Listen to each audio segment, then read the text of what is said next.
नमस्कार दोस्तों, मैं कविता श्रीवास्तव स्वागत करती हूँ आपका अपने चैनल शानदार शिक्षा विद कविता में।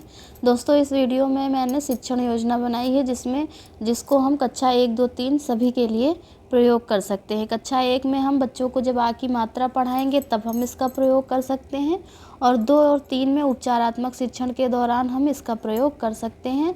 मात्रा सिखाते समय जो बच्चे हमारे उसको प्राप्त नहीं कर पाते हैं, उसको पढ़ाने के लिए हम इसका प्रयोग कर सकते हैं। तो शिक्षण योजना में शुरुआत करने के लिए सबसे पहले हमें ये कॉलम बनाना पड़ता है जिसमें हम दिनांक, कक्षा, विषय और समय डालते हैं कि किस दिनांक को हम किस शिक्षण योजना पढ़ा रहे हैं, किस कक्षा को पढ़ा रहे हैं, कौन सा विषय है और समय कितना लगेगा उसमें। फिर हम इसमें लर्निंग आउटकम लिखते हैं। तो लर्निंग आउटकम इसमें यह है कि बच्चे आ की मात्रा को अक्षर में लगाने के पश्चात होने वाली ध्वनि परिवर्तन को पहचान लेते हैं।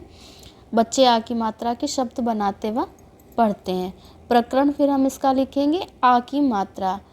फिर सीखने सिखाने की सामग्री, जिसमें अक्षर कार्ड, आ की मात्रा से बनने वाले शब्दों का कार्ड, चार्ट, कार्यपुस्तिका आदि, जिसमें हम ऐसे कार्ड बना सकते हैं। दोस्तों देखिए, मैंने इस तरह के कार्ड बनाए हैं सभी अक्षरों का, जिसको हम बच्चों को दिखाकर अक्षर भी पढ़ा सकते हैं और मात्रा पढ़ाते समय भी हम इनका प्रयोग कर सकते हैं।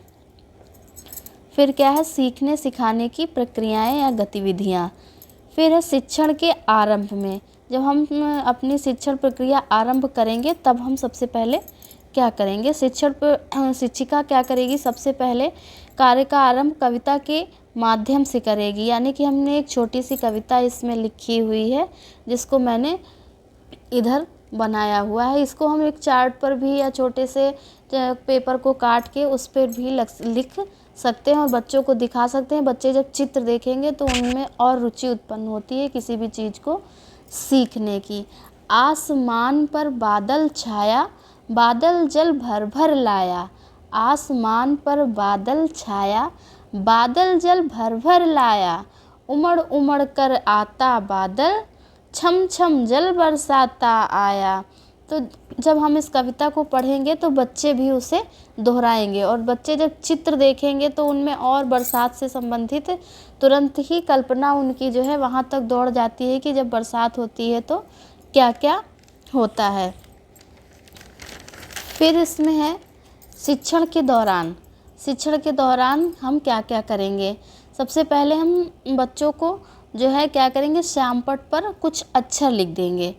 जब हम पढ़ाएंगे इसको, जैसे हमने ना लिख दिया, पा लिख दिया, का लिख दिया, फिर हम बच्चों को बिना मात्रा से उसे पढ़ने को कहेंगे कि आप पहले इसे कौन सा अक्षर है इस प्रकार पढ़े। जैसे बच्चों ने पढ़ा ना, प, का, फिर हमने इसमें आ की मात्रा लगाई, फिर उसको पढ़ के दिखाया बच्चे को कि बच्चा जब बिना मात्रा के लिखते हैं तो ना पढ़ते हैं, और जब मात्रा लगाते हैं तो उसको कैसे पढ़ते हैं, ना। इस प्रकार हम बच्चों को मात्रा के साथ अक्षर पढ़ने को बताएंगे। फिर उसमें हम इस प्रकार का एक ब्लैक बोर्ड पे ग्रिड भी बना सकते हैं जिसमें हमने कई सारे अक्षर लिख दिए। का एक मात्रा के साथ लिखा, एक बिना मात्रा के साथ लिखा, कुछ छोड़ दिया।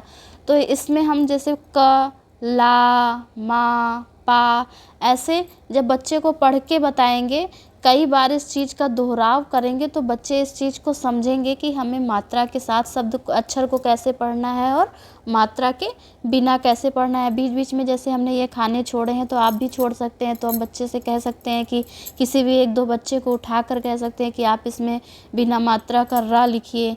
फिर दूसरे बच्चे के साथ से कह सकते हैं कि आप इसमें मात्रा के साथ रा लिखिए।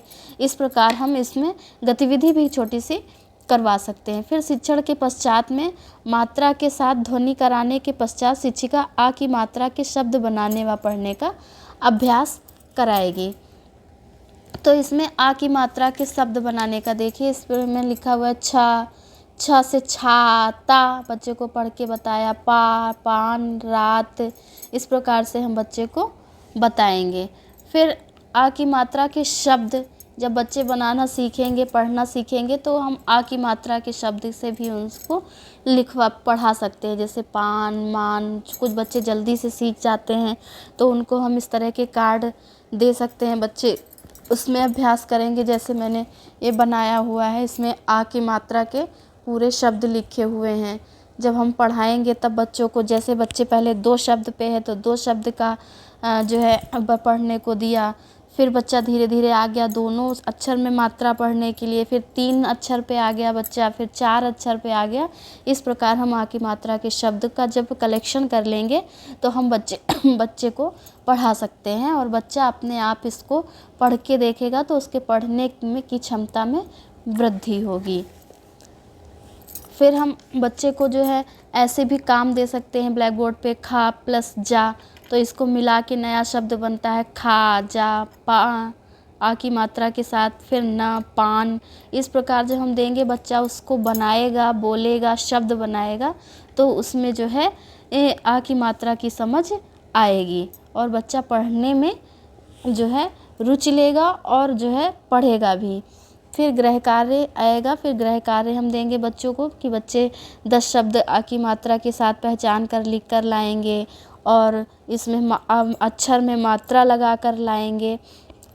फिर इसी के आधार पर शिक्षक की आगामी कार्य योजना होगी। कक्षा शिक्षण के दौरान दैनिक आकलन के पश्चात आने वाली कठिनाइयों के आधार पर आगामी शिक्षण योजना बनाई जाएगी। इस प्रकार ये आ की मात्रा की शिक्षण योजना है जिसे हम कक्षा 1, 2, 3 के लिए प्रयोग कर सकते हैं। अगर हमारी वीडियो आपको अच्छी लगी हो और इस शिक्षण योजना में कोई भी कमी रह गई हो या आप उसमें कुछ और नया करना चाहते हैं तो आप अपने स्तर से कर सकते हैं, और अगर इसमें कुछ कमी है तो आप कमेंट बॉक्स में कमेंट करके ज़रूर बताइएगा। Thank you.